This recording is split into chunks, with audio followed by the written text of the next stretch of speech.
শিক্ষার্থী আসসালামু আলাইকুম। আজ আমরা নবম শ্রেণীর অর্থাৎ ক্লাস 9, 10 এবং এসএসসি পরীক্ষার্থীদের অনুশীলনী 4.1 চ্যাপ্টার হচ্ছে সূচক। অনুশীলনী সূচকের গুরুত্বপূর্ণ সূত্রাবলী সম্পর্কে আলোচনা করব। সূচক, তাহলে সূচক সম্পর্কে জানতে হলে আমাদের জানতে হবে যে সূচকের আবিষ্কারকটি, মানে যিনি সূচক সম্পর্কে কথা বলেছেন। সর্বপ্রথম রেনে দেকার্তে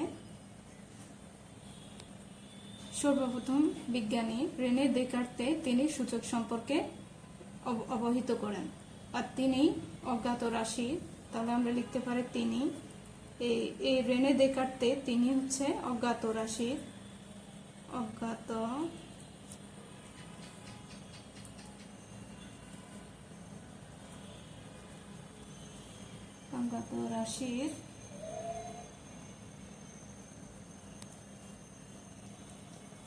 অজ্ঞাত রাশির ঘাতকে তিনি সূচকের সাহায্যে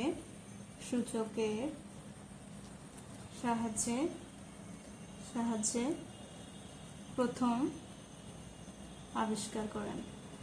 তাহলে আমরা সূচককে আবিষ্কার করছেন রেনে দেকার্তে, তিনি হচ্ছে অজ্ঞাত রাশির ঘাতকে সূচকের মাধ্যমে প্রথম আবিষ্কার করেন।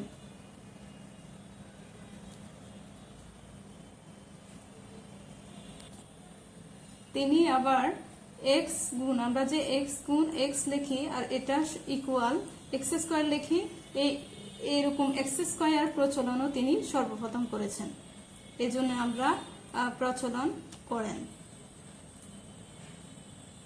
কে করেন? রেনে দেকার্তে, কারণ x into x equal x square প্রচলন করেন রেনে দেকার্তে। তাহলে আমরা সূচক সম্পর্কে তিনটি পয়েন্ট জানলাম। এক নম্বর হচ্ছে সূচক আবিষ্কার করেন রেনে দেকার্তে, তিনি অজ্ঞাত রাশির ঘাতকে সূচকের সাহায্যে প্রথম আবিষ্কার করেন।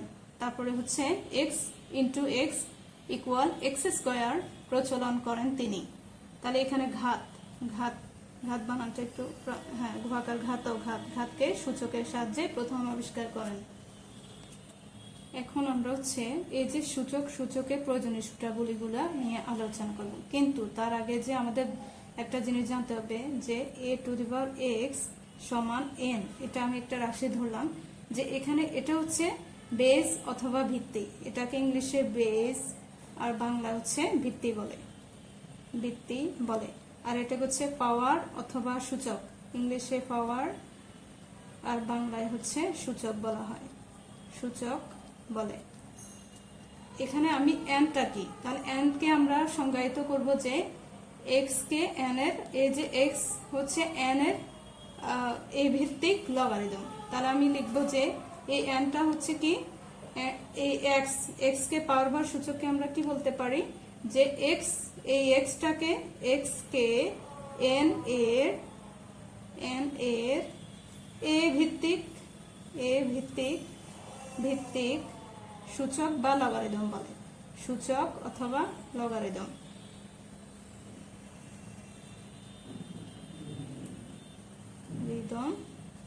বলে।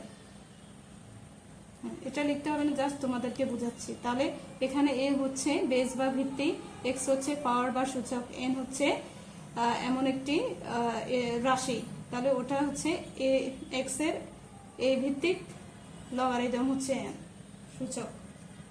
তাহলে আমরা ফার্স্ট সূত্র যাচ্ছি। এক নম্বর সূত্র হচ্ছে a⁴m ইন্টু a⁴n। এটার সমান আমরা লিখতে পারি যে বেস একই হলে শুধু একটা লিখবো, আর যেহেতু এটা গুণ আকার আছে তাহলে উপরে পাওয়ারগুলো যোগ হবে। তাহলে বেস একই হলে একটা লিখতে হয়, আর যখন গুণ আকারে থাকে বেসগুলো তখন তার পাওয়ার যোগ হয়, তাহলে আমরা লিখতে পারি m প্লাস n। 2 নম্বর সূত্র a⁴m বাই a⁴n ইকুয়াল, এখানে বেস হচ্ছে একই, তাহলে আমরা একটা লিখবো। আর যেহেতু ভাগের ক্ষেত্রে পাওয়ার গুলো বিয়োগ হয়, তাহলে আমরা লিখতে পারি পাওয়ার যেহেতু বিয়োগ হবে এই পাওয়ার বিয়োগ m মাইনাস n। 3 নম্বর সূত্র হচ্ছে a b whole to the power m তাহলে আমরা এটাকে আমরা বিশ্লেষণ করে বলতে পারি a এর উপর m b এর উপর m একসাথে হোল দিলে হচ্ছে দুটোটার উপর m। তাহলে আমরা এটাকে ভেঙে লিখতে পারি a to the power m b to the power m। অঙ্কে যখন এরকম কোনো সংখ্যা দেখবো তখন আলাদা আলাদা করে দিয়ে দিব, বা এটা থাকলে এইভাবে করব। তারপর হচ্ছে 4 নাম্বার সূত্র, এটা হচ্ছে 3 নাম্বার। 4 নাম্বার সূত্র হচ্ছে a by b whole to the whole n লিখব। তাহলে এটা কিভাবে করব? এটা হচ্ছে a এর উপরও n b এর উপরও n, এটা তো ইজি, এটার মতো ইজি মেথড। তাহলে আমরা লিখব যে ভাগ চিহ্ন দেব a to the power n by b to the power n। তারপর হচ্ছে 5 নম্বর সূত্র, যখন আমরা রুটের উপরে কোনো কিছু m বা কোনো সংখ্যা থাকবে তখন লিখব হচ্ছে, আর এটা যেহেতু আছে তখন লিখব হচ্ছে a যেভাবে সেভাবে থাকবে, আর এটার উপরে প্রথমে 1 একটা দিয়ে দেবো, তারপর m থাকলে m দেব, 3 থাকলে 3 দেব, 2 থাকলে 2 দেব। তাহলে আমরা এখন m দেব, তাহলে এরকম আমি আরো একটা সংখ্যা দিয়ে বোঝাচ্ছি যে a লিখলাম, উপরে যদি আমার 3 থাকে তাহলে আমরা কি লিখবো, a তো এই জায়গা থাকবে বেস একই, তারপর এখানে লিখবো 1/3, এখানে 1/3 এভাবে লিখবো। আর যদি কিছুই না থাকে তখন রুট a সমান আমরা লিখবো যে a ইন্টু রুটের মান হাফ, তাহলে আমরা এখানে হাফ লিখতে পারি, এভাবে লিখবো। তারপর নাম্বার 6 সূত্র হচ্ছে a to the power m, এটার উপরে যদি আরো একটা উপরে পাওয়ার থাকে তখন কি লিখবো, তখন এরকম থাকলে আমরা প্রথম বেসটা লিখবো a আর উপরে দুটোটা গুণ করে দিব m n। তারপর নাম্বার 7 সূত্র হচ্ছে কোনো কিছুর উপরে যখন 0 হয় তখন এর মান হচ্ছে 1।